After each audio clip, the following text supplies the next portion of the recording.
All right, welcome back to my channel. My name is Amanda. We're about to cover the final week of CrossFit semifinals, which is kind of a little sad, but also exciting. So we have the games coming up.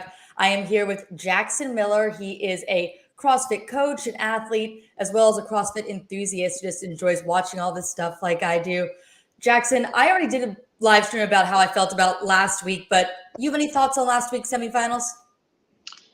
I mean, I said it beforehand. I was super excited. So this was the first semifinal that I tuned in for and watched every single event of um, across the board. Really cool storyline. Certainly seeing some of the names that we weren't necessarily expecting. I am super excited for Alex Kazan. She's gotten in there now. I'm going to be rooting for her going to the games now that I saw her performance there at the semifinals. Mal O'Brien coming in and kind of not only performing to expectations, but also showing some really cool things that we weren't expecting out of her. And then on the men's side, I think the story kind of played out the way we expected it to, but certainly some big events and twists and turns and things that made it exciting to watch. But across the board, it's been my favorite semifinals. So I was pretty pumped after watching Granite Games. Me too. I thought it was pretty cool that Brent Fikowski, I don't believe, led until after that final event, and then he wins the whole thing. It's like he plans it out perfectly. Oh, I know, right? He is who he is. Without a doubt, he comes in and he just executes on absolutely everything. He's not the flashy guy winning all the events, but I mean, CrossFit's supposed to be the best all around kind of master or jack of all trades, master of none. And Fikowski kind of embodies that. I agree. And Alex Kazan, she's going to be interesting long term. She's still very young. She's 20. And I don't think a lot of people realize just that she's basically the same age as some of these teenagers or just over teenagers that we talk about, our previous teen athletes. She wasn't one of them, but very impressive. And I know her coach, Justin Kotler, was saying that he thinks she could be top 10 at the games the next year or two, maybe this year. I mean, he's the coach. He would know. I'd be surprised. I think she had an amazing performance. It's hard to outshine some of the big names of the sport, but she did slip in there and qualify. So now she's a contender, right?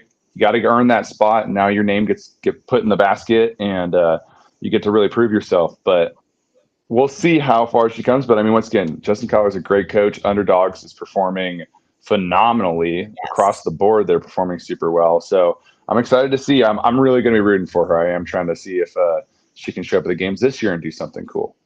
Yeah, me too. Well, now we can jump over to what we're seeing this week, what hasn't happened yet, who is still to qualify. And I will share this screen so everybody can see who we're talking about. We've got a bunch of semifinals this week, more semifinals than we've had the last 2 weeks. We're at 3 this week. And the first one we'll talk about is Copa Sur, which is the one in South America. And I know we have one really big name here for the men's side, and it's a men's athlete who could potentially stand on the podium, I think, at least in the coming years. Maybe not this year, but he is a really great athlete. And that's Guy Malheiros, who is working out in Tennessee, Cookeville, Mayhem. I just think he has all the right people in his corner to push him to be one of the best athletes. Thoughts?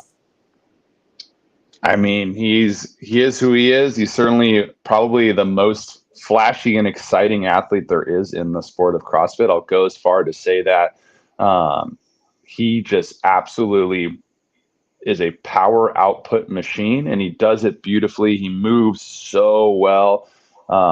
Whenever somebody who is not into CrossFit asks me who they should look at, I almost want to always throw them towards Guy just because when you watch him move, it is exciting. It's beautiful. Like there's just so much that he brings to the table. It's going to be interesting to see if he can perform on some of the other things that he has lacked in the past, these big, long endurance events, now that he's down at Mayhem. But I think regardless of whether he improves in those fields or not, he's so strong in his strength movements, his speed, power output movements. He's going to be fun to watch no matter what. And I think he's the for sure guy for here. I don't think anyone's even really contesting for a spot there. Like I said, with these kind of foreign semifinals, I don't know them as well, but from what I understand, he's the guy across the board. Yeah, I would agree. And I think he's been working on some of those weaknesses. Every time I see a Mayhem video, I do hear him talking about how he's not doing as much of the strength stuff. I think all of that is there. We saw that at the games last year with the snatch, and we saw it this year in quarterfinals where we had that other total, and he just did very well there. And I think he's focusing more on that endurance piece, those longer pieces, because he's got the strength. Even if he loses a little bit of it, he probably will still win or come top 3 in those events. Yeah, I mean, in the quarterfinals, he did the other total and just stopped. He was going to keep going, and Rich is just like, nope, you're good. And he still is just putting up unbelievable numbers. So it's cool to be so far ahead of the field in something that you really can let it decline a little bit and still not even really worry about the field touching you. Yeah, I think Rich just told him that that's enough. You'll probably win it. Move on. Yeah, you're good. Do we have any other men in this field that you want to talk about? I'm sure there are other men in this field that are absolute stud athletes. I just don't know the South American field that well. Well, here's the field if anyone wants to look at it. This is what we're looking at here. And, they're all great athletes. They qualified for semifinals. So I'm sure they're all super fit. But I do think Guy is going to be a little bit ahead of the rest of them. Moving on to the women, another field that I just don't know as much about is the Atlas that we're going to get to, and strength and depth. But these are the women we're looking at. There's a couple names that I am familiar with that I believe we could see do well here. And I believe Melina Rodriguez right here is one of them. She is 26 out of Argentina. Let me see if I can find another name that we have to be looking at. I believe it's Victoria Campos is another name that we're looking at here in South America. 29. CrossFit Mayhem is the name on her list here. So I think that says something in itself. Yeah, certainly that's a flag to keep your eyes on. Me, I've seen a little bit of her in some of their media that they put out. She's not one of their front people, but I've seen her around while they're training. And, we'll see if that mayhem across the board, just like underdogs, has been performing super well. So it'll be fun to see if she steps up and does something. Yeah, and I've seen that Mayhem, or when you say across the board, also in the Masters, they have several teen athletes that are going to the games. So really just all over the place, they're doing very well. So very impressed with Mayhem so far this year. I'm impressed to see how it translates to the games, to see how many of these athletes do well and have a good placing once they get there. Yeah, it's a very good point. I mean, the games and the semifinals are completely different competitions. They're getting a little bit closer programming wise, but certainly just going to a 16 event format from a 6 event format, and then all the extra additional things that they add in.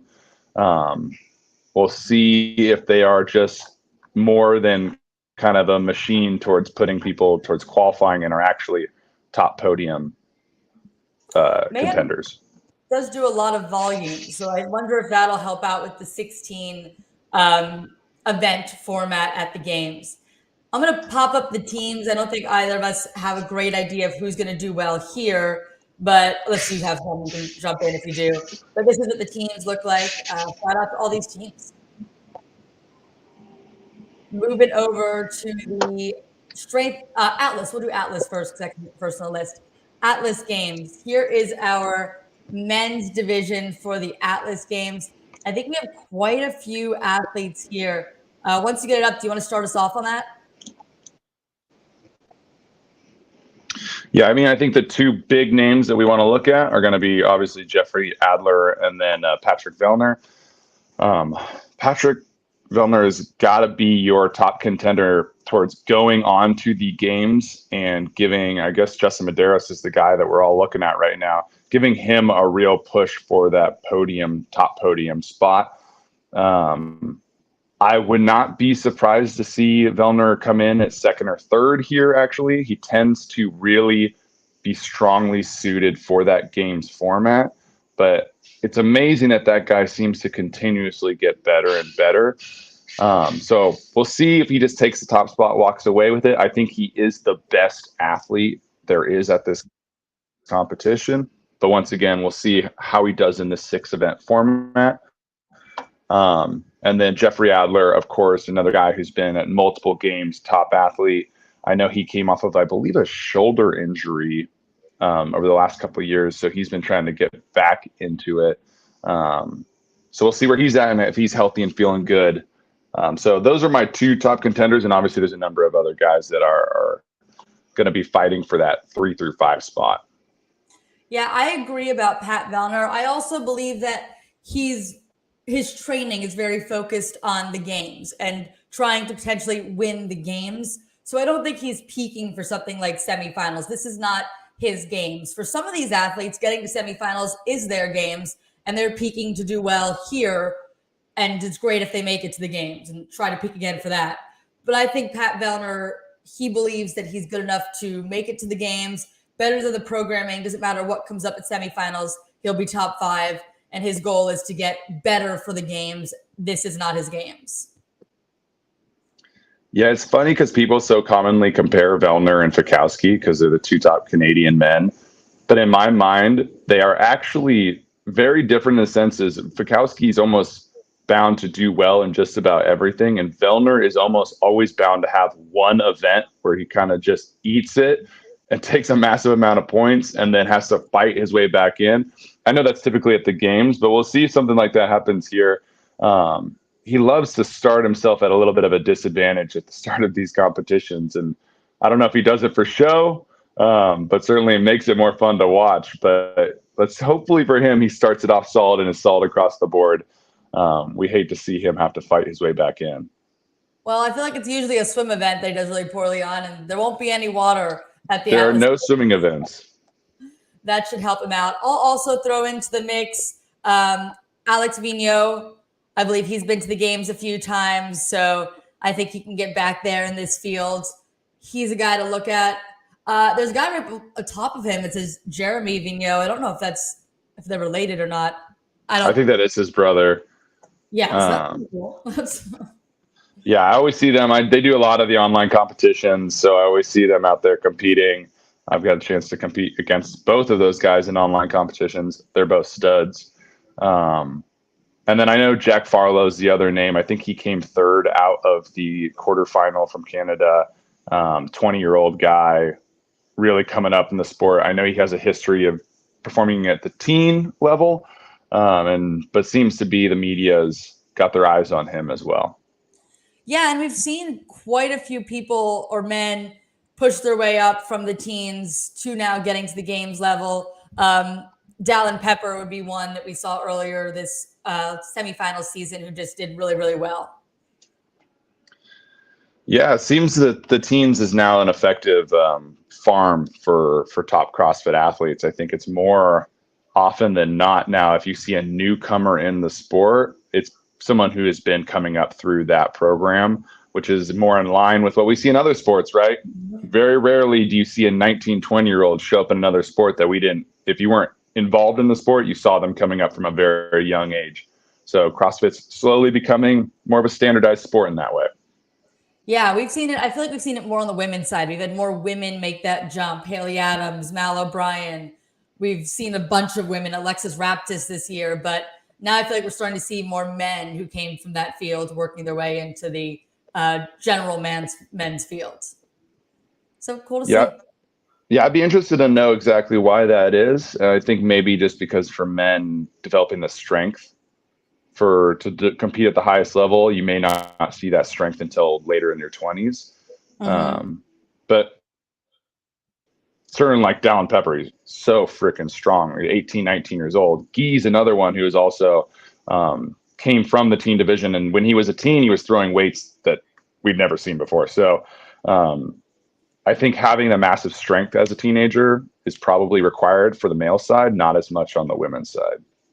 Yes. And I realize this is a kind of a great transition to go into the women's side of the Atlas Games, because we do have a teen in this field who is still a teen, still could have competed in the teen division this year. And that is Emma Lawson. She is 17 years old. I believe she won the 16 to 17-year-old division last year as the younger of the two ages. And this year she's elected to not go the teen route and is going here to the Atlas Games to hopefully punch her tickets as an individual to the CrossFit Games. Thoughts on that? She's a stud. I mean, she's absolutely a powerhouse, been doing great across the board. I do have a concern with Emma Lawson, and maybe you can give me some insight onto this. Okay. She did the live announcement. Yes. And in my opinion, massively underperformed in that live announcement. And the argument there is she's a young teenager who was put under immense amount of pressure and didn't quite perform to where she wanted to in that workout. But now we're going to go to the semifinal, and later, if she qualifies to the games, every single workout's got massive amount of pressure with thousands of people watching you. I don't know if she's mature enough quite yet. And that's me just being a devil's advocate, looking at that performance and basing it off of watching her do a live announcement. I just hope that pressure isn't getting to her, because I certainly think from a raw skill and fitness level, she's a great contender here. I would agree. I think the pressure did get to her, but maybe it was a good learning experience. Maybe she got that out of the way, dealing with that, first realizing what it feels like to be under those lights, to have all eyes on you. And hopefully she can take that experience and use that to make herself better for this. I mean, that was months ago. And I'll also say, I believe she redid the workout and did better on it. So she does have the ability to do well. Oh, for sure. Yeah. But you're right. She may have the pressure. She's 17 years old. She's still a kid. But I imagine that having that experience and getting that out of the way in a format that really doesn't matter for these athletes. I mean, all of these athletes easily did well enough in the Open to be top 10%, that she could get those jitters out prior to the competition that really does matter. And that's the semifinals. It's probably her biggest thing, because at her age, well, a lot of athletes go to the games to win the games. I think when you're 17, you're kind of just hoping to do well. You don't really need to win the games. You've got a lot of years left. It's more about getting experience. And I think that qualifying for the games is her bigger goal, unlike Patrick Vellner, whose bigger goal is winning the games. You know what I mean? Oh, I agree. And without a doubt, she's going to get that experience. She's got many years of being a top performer. But was that enough experience right there? Yeah, I do think this might be a good field for her to qualify out of, though. Agreed. So that can help her out. And there are other good athletes that we have in this field. We can touch on some of those. We have Caroline Connors here, Freya Moosberger, who I believe could do really well here. Paige Powers, she's a Mayhem athlete, I believe. Yep, CrossFit Mayhem. She's another teen, actually. We were just talking about the teens. She's 19 years old, competed in the teen division. So there's another one of those. And Carolyn Prevost, I think she could do well here. She's a multi-year games athlete. And Allison Scuds. But now that I've listed off all of those, I realize I may have said more than 5 athletes. So maybe it's a harder field than I thought. It's competitive in the sense that they're all really, really good athletes, but you don't have the athletes that are just super dominant games athletes every single year, for sure contenders. So, I mean, none of these fields are easy to qualify out of. Carolyn Prevost is really the only one in there that has just been a consistent figure at the CrossFit Games. And I believe she won this event last year. So you got to kind of give her the favorite position there to win it again. I don't think the other girls have quite proven that they're the top contender. But I wouldn't argue that this is potentially one of the easier fields if you're a new athlete, an up-and-comer trying to make it to the games. Well, this field initially had Mal O'Brien in it for a couple days. That's true. This is closest to where she lives. I'm pretty sure that's why CrossFit put her into that. It's Montreal. She lives in Vermont. But she asked to be moved. So she was moved out of this field. And if she was in this field, I'm sure she would have been the heavy favorite to win it all. She won Granite Games last week. But she isn't. And I think that sort of benefited all of these athletes. Yeah, I mean, there was a lot of controversy over that move, but I don't think any of these girls are complaining about it. No, I don't think so. But we've got, now that we went through it, we do have a lot of women here who can do well. I think everyone we mentioned has a good shot of being top 5 or last chance qualifier. So it'll be exciting to watch them battle it out this weekend. Take a look at the teams real quick. Some of the names I notice, I believe Ocean State CrossFit is a name that's competed at the games or at least the semifinals level before. CrossFit Pro One Montreal, that's definitely a name I recognize. They could be the favorites here. And we've got 20 good teams that'll be fun to watch duke it out this weekend. Yeah, it looks like Pro One Montreal came right behind Reykjavik in the Open this year.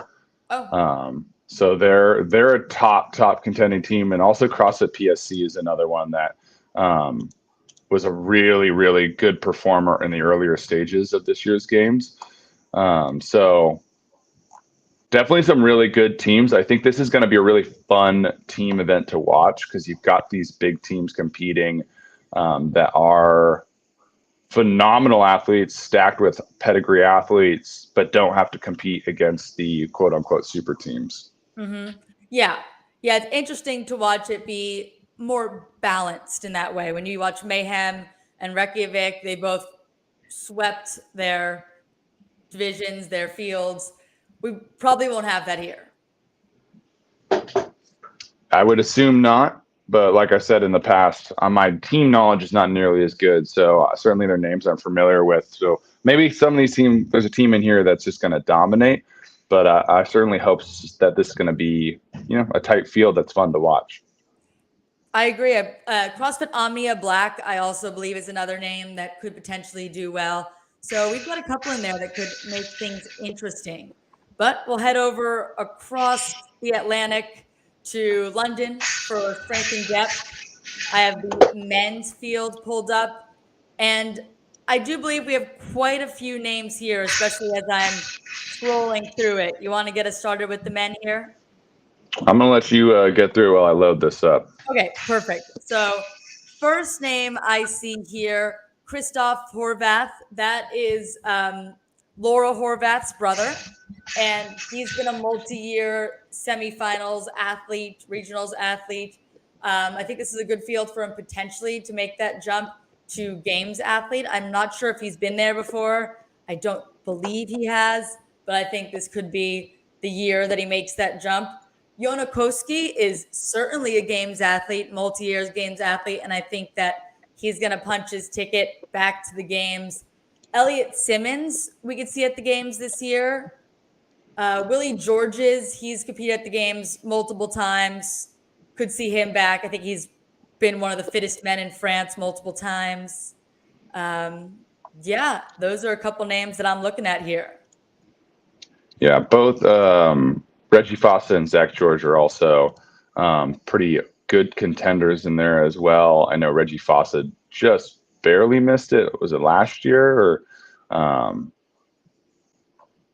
recently? He was right there in contention. So he's another guy to look out for.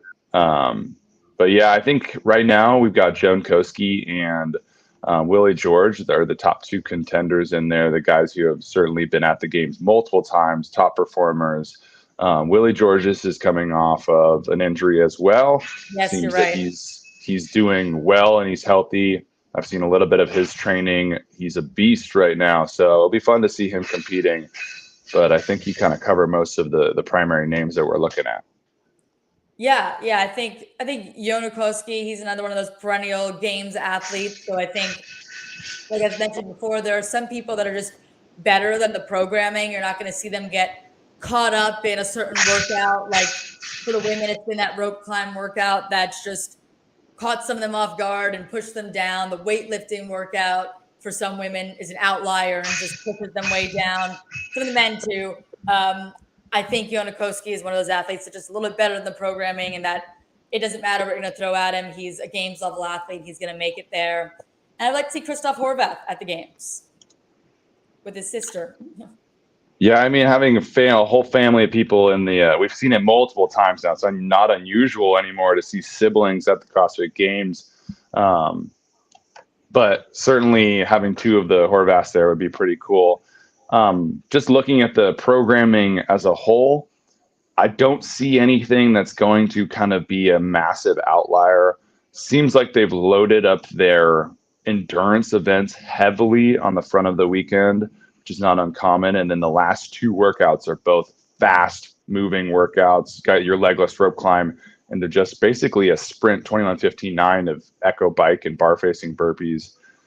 So it'll be fun to watch the last day when things start to get tight. You're going to see there's going to be a lot of passing on that Sunday event, because we've got our endurance athletes who are going to be kind of scoring their big points up front and then seeing if they can hold on tight at the end.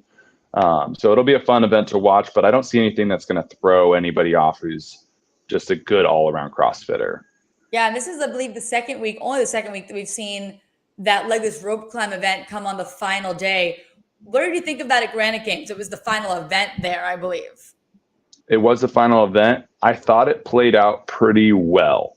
I was worried, and I expressed last week, I was worried that there was going to be a mishap with, bar contact, or somebody was going to go out a little too hot and blow up and kind of cost them the entirety of the games. Unfortunately, Matt DeLuca saw that the day before, so it didn't happen in the last event, but he had a mishap like that. I thought it played out really well. I thought it could have been bad, but it really wasn't. And I thought it was a good event to finish on. Yeah, I thought it was an exciting event to finish on. I thought that, I've mentioned it to you, I did really like the programming. I know you didn't like it quite as much as I did, but I liked the Granite Games. I liked how they formatted it. I think that was it was all very interesting, and I enjoyed watching all of it. It'll be interesting to see how this week's programming compares to what we saw last week at Granite Games. I like this programming better. Do you? From a spectator's perspective, when you start with the longer kind of grindy events and then they get shorter and shorter, it almost feels like there's a buildup of anticipation, right? Because every event, the first one's kind of the boring, we're at a slow pace. And then as the leaderboard gets tighter and we want to see passes happen, we're on the edge of our seats, and now the athletes are moving faster and competing against each other at a higher pace. I think it kind of makes for a better narrative across a weekend for spectators. And now that you say that, I believe there was these couple years at regionals where it looked a little bit more similar to that. Long events near the beginning got faster as you went. Yeah, so certainly it tells a story. I like it. It does, yes. Moving over to the women's field, we've got some big names. I believe we have multiple games winners in this field. I'm trying to find it. We have Sam Briggs at the top. She's the 2013 CrossFit Games winner. Also a 40-year-old master. So she's in the second age group of masters and still competing along with the individuals. I believe she was a backfill into this semifinal, but still, I don't think we can ignore just how impressive it is that she's still competing at this level. And then our second games winner is Katrin David's daughter. She is the 2015 and 16 games winner, I believe. And she's in this field as well. So two former games winners. I think that makes for an exciting field, although I'd say they both are in different places in their career than they were when they won the games. Certainly with Sam Briggs, I think Katrin is still very elite, a very, very top athlete.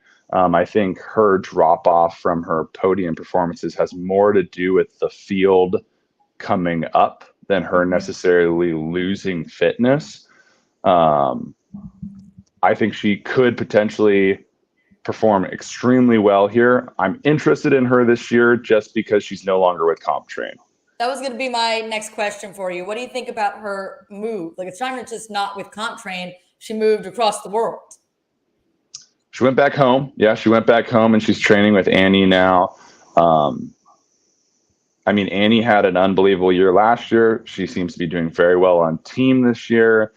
So potentially there could be a room for a lot of growth there from Katrin. I think she got a lot from Ben Bergeron and CompTrain, but maybe it was time to make a move to a different environment.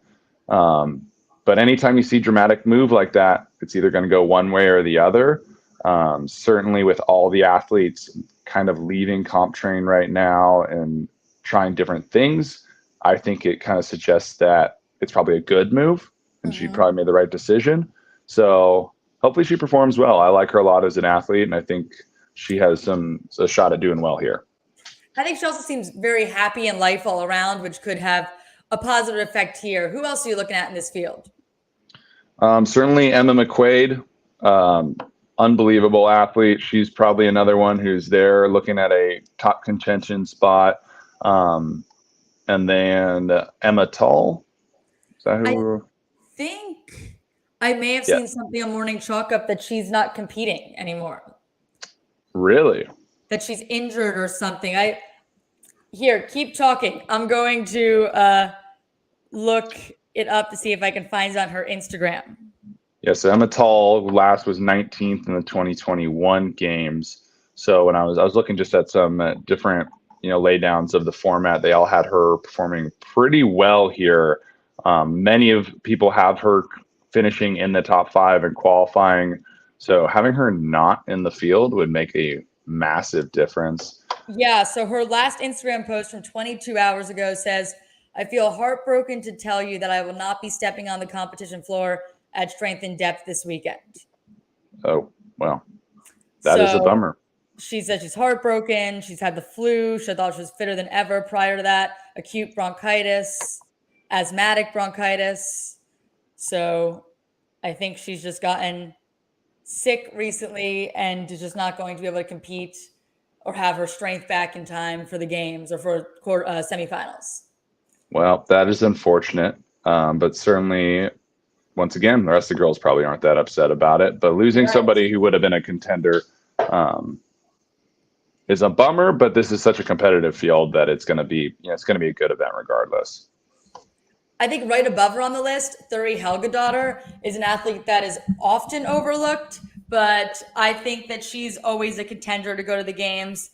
About to pull up her profile. She has 6 CrossFit Games appearances.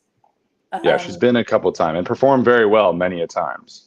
Yeah, 9th looks like is her best finish in 2019, 13th last year. Yep. So, yeah. Certainly those Icelandic women kind of have outshined her a little bit. As they've outshined pretty much everybody else in the world. But definitely, I mean, she is as long-standing of a games athlete as anybody. I think the only person maybe longer standing than her in this field is going to be Sam Briggs. Yes. And talking about Sam Briggs, what are your thoughts on her shot in this field?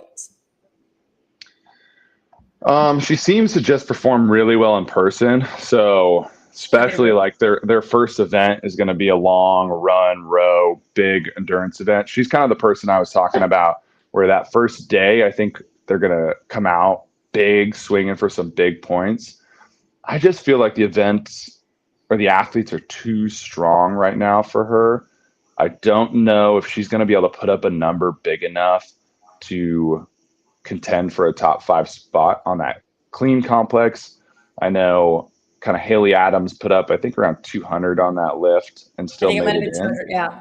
Mm-hmm. But she's just so dominant across so many different areas that I don't know if Sam Briggs is going to have the performances to match a low performing clean. I also don't know if she's going to be able to hit 200 on that complex. I'd peg her more like a 185. Yeah, I always in my mind, she's like this weak athlete, because she's been painted as the endurance athlete, the machine. She's not weak though. She still moves weight pretty nicely. So we'll see. Maybe she'll shock us, but I don't even know if this is really her main focus at this moment is in competition. Yeah, and I would also say that I think that she's probably better off with this being a complex and not a 1 rep max. Yeah, potentially. I don't know for sure, but as more of an endurance athlete, I have heard athletes say after doing this event that it does feel a little bit more like an endurance event, just trying to keep your breath and all that with these multiple reps under load. So that could be more beneficial to her than if it was just a 1 rep max clean and jerk. Yeah, typically those endurance athletes are carrying pretty high percentages of their 1 rep max into complexes. I know Katrin has stated that in the past that her high rep maxes are like really close percentages to her 1 rep max. So we'll see if the same is true for Sam Briggs. But how can you ever count her out, right? You can't ever count an athlete like that out just because they performed so well for so long. Mm-hmm. But it's my belief that she's probably moving on towards other things at the moment. I also think she's a crowd favorite, and I think that the people in London, also it's London. That's where she's from, at least the UK. She's from the UK. It's close to home. So I think that if she does well, that the crowd is going to be very excited to see her do well. Oh, the crowd's gonna be excited to see her no matter what, which is always cool, and she deserves that, right? Who deserves that kind of attention more than Sam Briggs? Yeah, I would agree. And the only other athlete I want to talk about in this field is Jacqueline Dolstrom. I think she could do well. We could see her in that top 5. And she has 2 games appearances. So a lot of games athletes in this field. Yeah, we have a couple former games athletes here.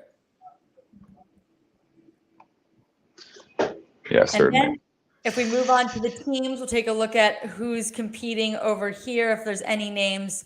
And either of us recognize, CrossFit Butcher's Lab, rib. I'm not sure if that's different than CrossFit Butcher's Lab without the rib.